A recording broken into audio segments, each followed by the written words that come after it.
All right, y'all. Welcome back to the show. Once again, we got a special guest once again right here. Real quick for the people that may not be knowing, you want to let the people know what's your name? What's up? My name's Andreas. I represent a crew called Family Business. Yeah. So to really start and get into it, do you want to explain what you do? Yeah, primarily these days I'm a DJ, but I'm also a producer and an event curator. I do we do parties. We curate lineups for festival stages, and then basically I've been executive producing a project that's basically like a musical collaborative series that we're dropping. We're starting tomorrow, Friday, March 7th, and we're going to be dropping tracks every other week for the rest of the year. So Yeah. Okay. So to I guess like kind of explore that or unpack that. When you say you're a producer, what does that mean to you, or what do you produce? Well, primarily these days it's music. Yeah. Beats. We do Afrobeats, Amapiano, reggae, dancehall, hip hop, R&B. So I mean, I'm primarily a DJ, but I just have like the type of mind that like puts together good ideas and like a artistic collage type of person. You know what I'm saying? So it could be anything. Like I said, I produce events. Mm-hmm. I've always been an artist of many trades. I make fashion, so yeah. But primarily right now, the production is Amapiano, Afrobeats, Afro house, and working with some different artists. Some are R&B singers, reggae artists, Afrobeat singers, stuff like that. Okay, and then, yeah, because since my platform is more of a hip hop platform, people may not be familiar with like the Afro beats and what that is. So, do you mind explaining what Afro beats is and what was the other genre you said? Amapiano. Yeah, well, what those two are. Yeah. So Afrobeats with the S is the modern form of African pop music that primarily comes from Nigeria and Ghana, but other parts of West Africa and also all over Africa. So you got genres like Afrobeats and then also Afro pop, and the primary genre coming out of South Africa is Amapiano. So Amapiano is like a faster BPM and it's like more of a housey feel. So, but it has elements of jazz and African rhythms and house music. So yeah. Yeah. Okay. And is it kind of how popular is the scene for that type of genre? So Afrobeats had a huge like resurgence, or like it blew up in the like mid teens into the late teens, and then Amapiano. It was popping in South Africa before, but it just started gaining a lot of popularity in the world stage around like the late teens and early 2020, 21 type of era. And now it's been just like taking over the world over the last like 5 years. Okay. How do you think that happened where it started in Africa and it became big and everywhere else too?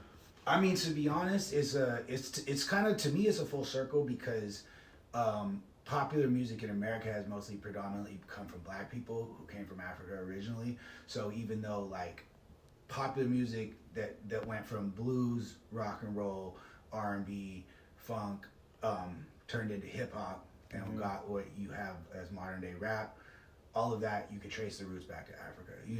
So as people in Africa started getting more access to the technology, the studios, and all that, and they're hearing the music that has came from the U.S. and other parts of the world, whether that be also reggaeton, Latin beats.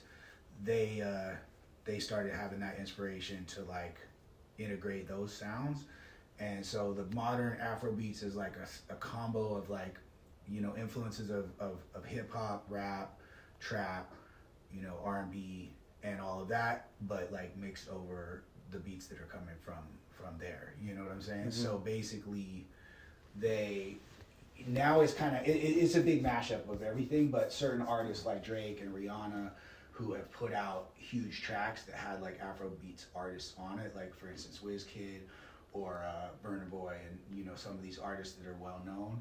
And now you got Tyler from South Africa that's doing the Amapiano sound, and all these artists are huge, and they're collabing with big like artists that you've heard of, Chris Brown, people like that. You know what I'm saying? So. Yeah. Okay.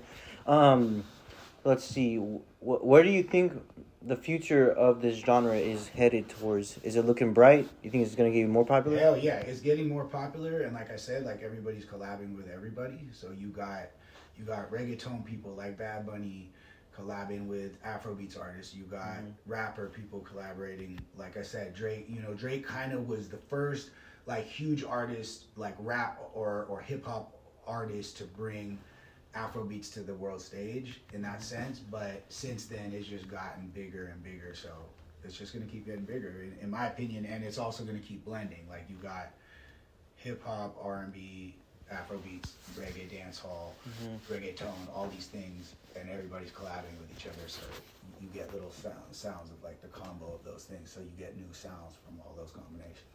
Yeah. Okay. Yeah. So let's go into like how you got into it. So what city did you grow up in out here?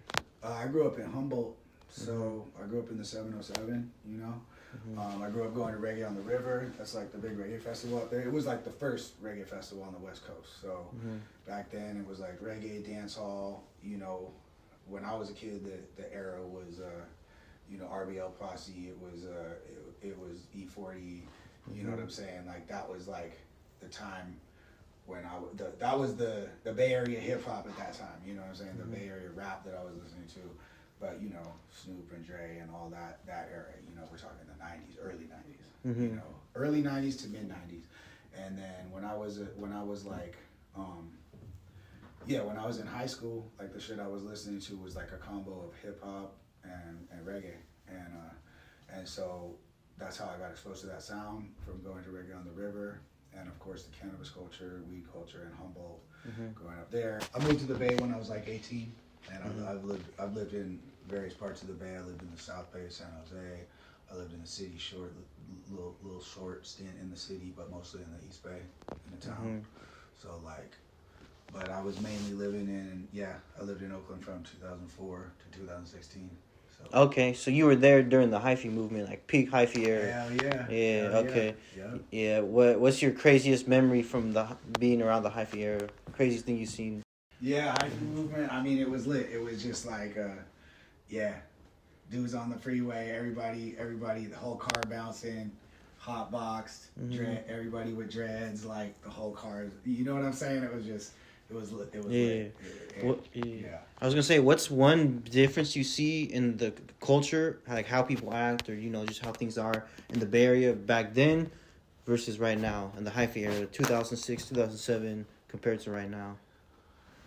I mean, a lot has changed because social media has changed everything, and everybody has phones now. Back then, it was like you would send a text, you're not like looking at your phone all the time. So it's like the way people socialize changed, But I feel like people were hella creative back then, and the Bay had its own energy, like even more, because of that. Like the Bay always had its own energy, so it still does. But like at that time, it was like the Bay really had. It was like the moment the Bay was shining, and everybody was like, "This is our shit." You know what I'm saying? And everybody kind of felt like a kind of camaraderie around that. You know what I mean? And even though some people are like, "Oh, Hyphy, you're too Hyphy," people have their judgments of it or whatever, because people be acting a fool and shit. But like the culture, their like pride in the culture at that time was a vibe. Yeah. Okay. So getting into music, because I know you said you used to be a fan since you were out there in Humboldt with the reggae, and then you were a fan. But what was the transition like from being a fan of the music to actually now you're doing the music?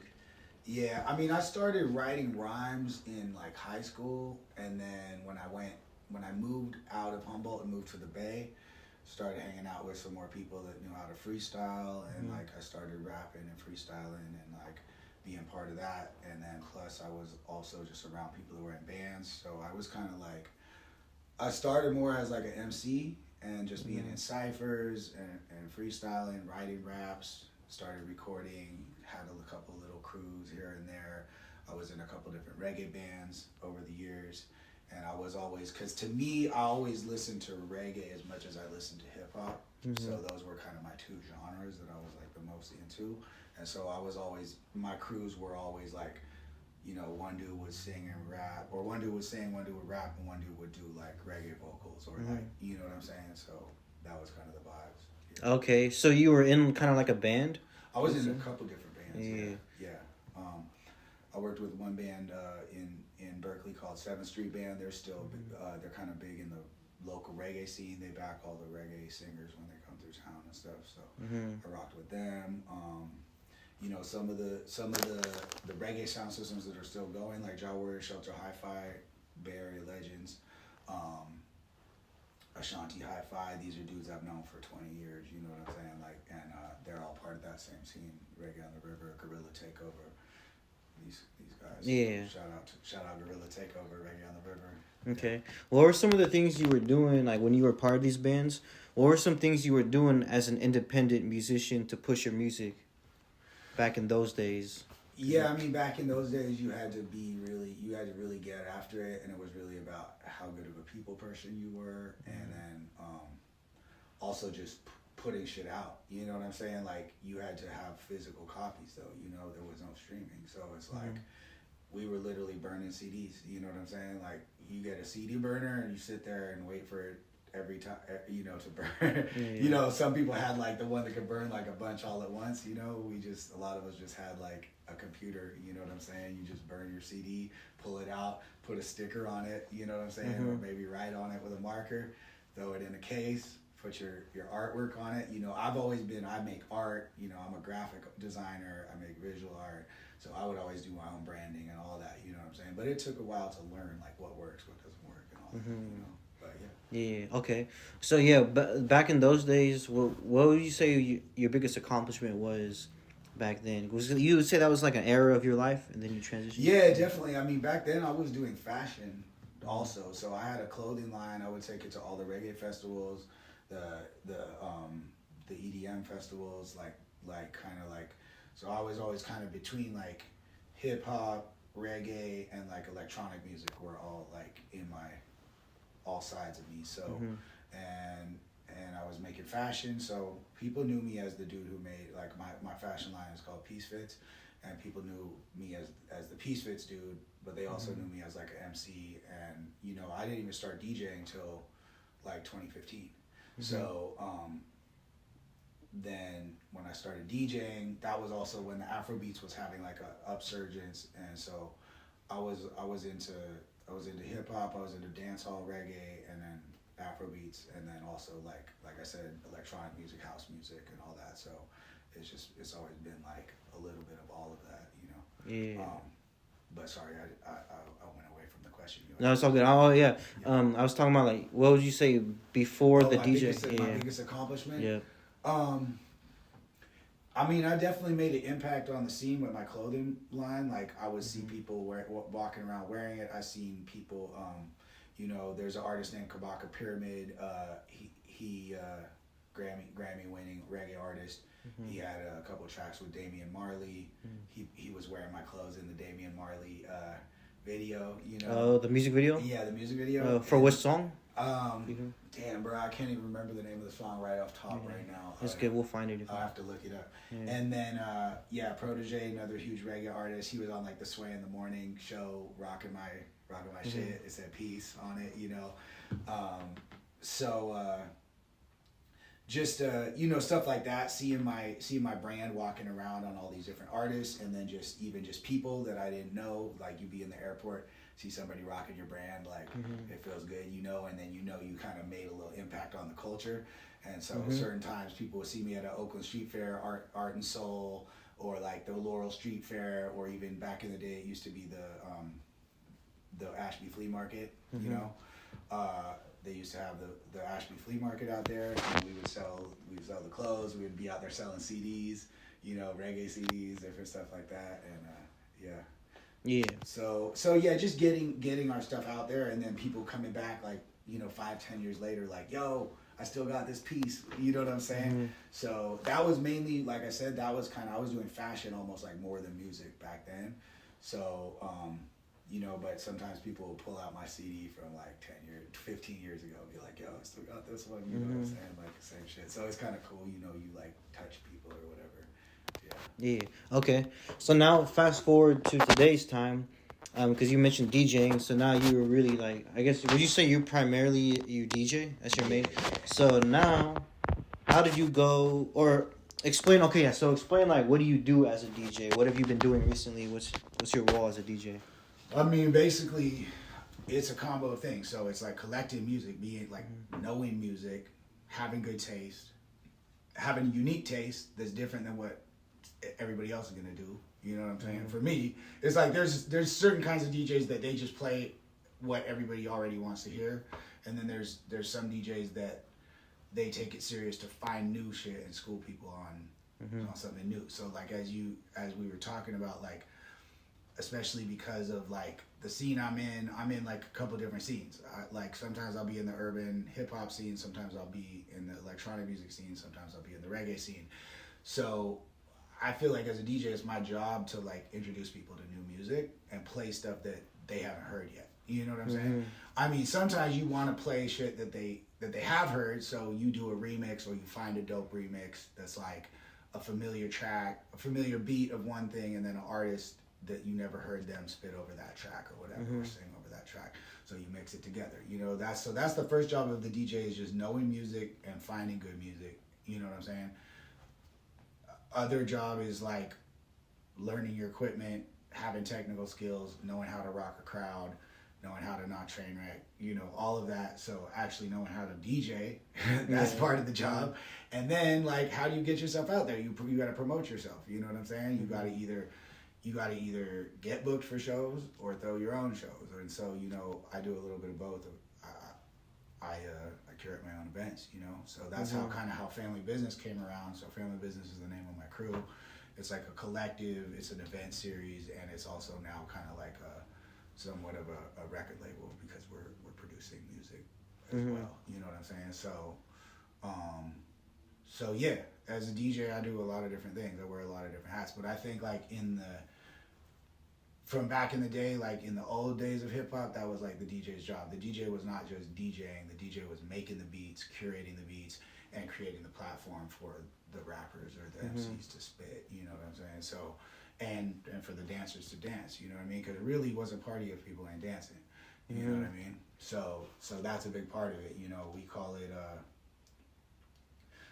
global dance music culture. That's what we do. So we're just bringing all these styles together, whether it be Afrobeats, Amapiano, dancehall, hip hop, R&B, throwbacks. You know, a lot of times we'll mix like some familiar shit. Like I'll take like the blow the whistle beat, right, and then put some Afrobeats or some dancehall over it. You know what I'm saying? Yeah, you kind of have to like know how to read the crowd too. How important is that, reading the crowd? Yeah, no, definitely. Reading the crowd is very important, and just being aware of the energy of the people. Yeah. You know? Well, there's some examples though, like you see this guy is looking off right here, like, you know.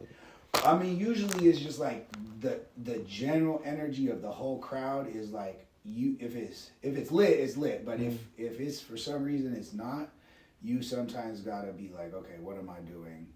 Do I need to bring it up? Do I need to bring it down? You know, are you DJing a wedding? Are you DJing a big ass concert? Are you DJing a house party? You know what I'm saying? Like, it's gonna be a little different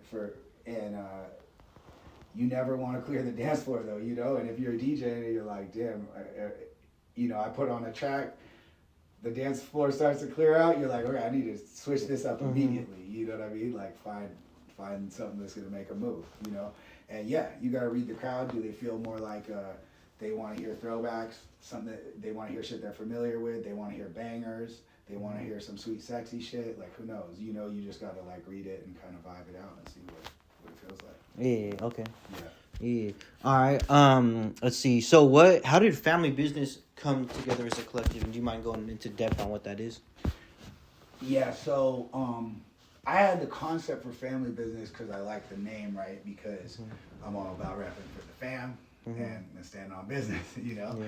So, I had come up with the name like a few years before, like in the I guess it was like 2017 or something, and I had kind of started playing with the idea of doing some parties, but I was still kind of like I didn't really start, and then the pandemic hit, and my fashion line Instagram was pretty popping back then. It got hacked later, so I lost that account. But I had a pretty good following at that point, and so we started doing these like daily takeovers. It was called I named the series Family Business. So it was like every single day was a different DJ, and I would give them the password to my Instagram, and everybody was on lockdown. So they would just go in, they would like set up the shit, go live, and just play a DJ set. So every day we did 40 days of takeovers on my Instagram, and that was like the first Family Business series that we ever did. So, and then what that did was it gave me a understanding of like my community, like how many people were like down for the cause. And it really felt like a family, you know what I'm saying? So I was like, okay, that's like what it's about, is like bringing people together. And people were hella thankful because it was the pandemic. People didn't have shit to do. Everybody was kind of depressed. You know, the protests and rallies and like, you know, the George Floyd shit had happened, and like everybody, it was like a stressful time, you know what I'm saying? So basically everybody was hella thankful that we were just bringing music, and they were like, yo, this is like medicine, you know what I'm saying? So that whole idea of like family and business, like that's the name, and that's just like the energy of it. It's like we stand on business, we take care of our family, you know what I'm saying? So that's basically what it is. And then so once the pandemic stopped, or you know finished or whatever, then it was like I just started doing parties called Family Business, you know? And then since then, yeah, we've been doing parties around NorCal, different and curating at different festivals, Lightning in a Bottle, Burning Man. You know, I'm hoping we're gonna hopefully do a collaboration with Reggae on the River this year. And, yeah. Well, what was your work with Burning Man? Oh, I mean, I just curate like lineups for different camps. So you like tell them like, hey, this would be a good person to have on the lineup? Yeah, basically like they'll be like, yo, can you bring your party to our camp, to our stage or whatever, you know? And I'll be like, yeah, I got, you know, these people that'll work well for this particular camp. So like one camp we had like a lineup of like 5 or 6 DJs. We did the whole Wednesday night, like, you know, from sunset till like 2 a.m. and then another camp we did Camp Kiss, and we started at midnight and went from like midnight till like 4 or 5 a.m. You know, just like different DJs back to back. So yeah. Like that. Yeah. Okay. 'Cause I seen that the what was it? The Lightning in the Bottle one, right? That your name was on the actual lineup. Yeah. So that's kind of what you mean by that too, or is that just you performing? Yeah. So Lightning in a Bottle, I got a main stage set on the Lightning stage. That's one of the big stages, and I build that one as Andreas one and Family Business because I'm bringing up guest artists and DJs and stuff. And then they also give me a whole night on one of the smaller stages called the Crossroads, and that's the one that just dropped today, the lineup. And I brought a dope lineup of DJs, but they let me curate the whole evening from like 9 p.m. till 4 a.m. So it's like, you know, what's that, 7 hours of music. Yeah.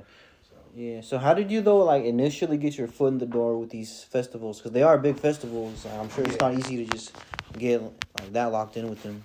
Yeah, I mean it's a combo of like who you know and like building relationships, and you know shout out my girl Isis had put me on with Lightning in a Bottle, and Isis Life Force Academy, and then you know the Do Lab is the brand that throws Lightning in a Bottle. I've got to know that family. They've been very supportive, you know, but before I knew them, it was just, you know, showing up in the scene. Back then, like I said, I used to do the clothing line, so I was even vending at the festival for years. I used to do live art. I painted at that festival because they have live painting. So I was a part of that festival for like damn near a decade before I ever even started DJing there. But like I said, I only started DJing in 2015, and that festival has been going since probably 2005, 2006, 2007, something like that. So yeah, but I kind of built it up, and the same with like Reggae on the River. I used to vend there. I know so many of the people that throw the festival. So who you know is important, but also is just like, if you don't know them, it's just like showing up building relationships. You know what I'm saying? If you're trying to do it independently, that's the only way to do it. You just gotta build relationships, be friendly with people. You know what I'm saying? Yeah. Yeah. Okay. Then, what was that things you said there was something you wanted to talk about before we started the interview? Oh yeah, we have a family business summer solstice Campout, and that's at a spot called Gateway Mendocino. It's it's in Hopland, California. It's Mendocino County.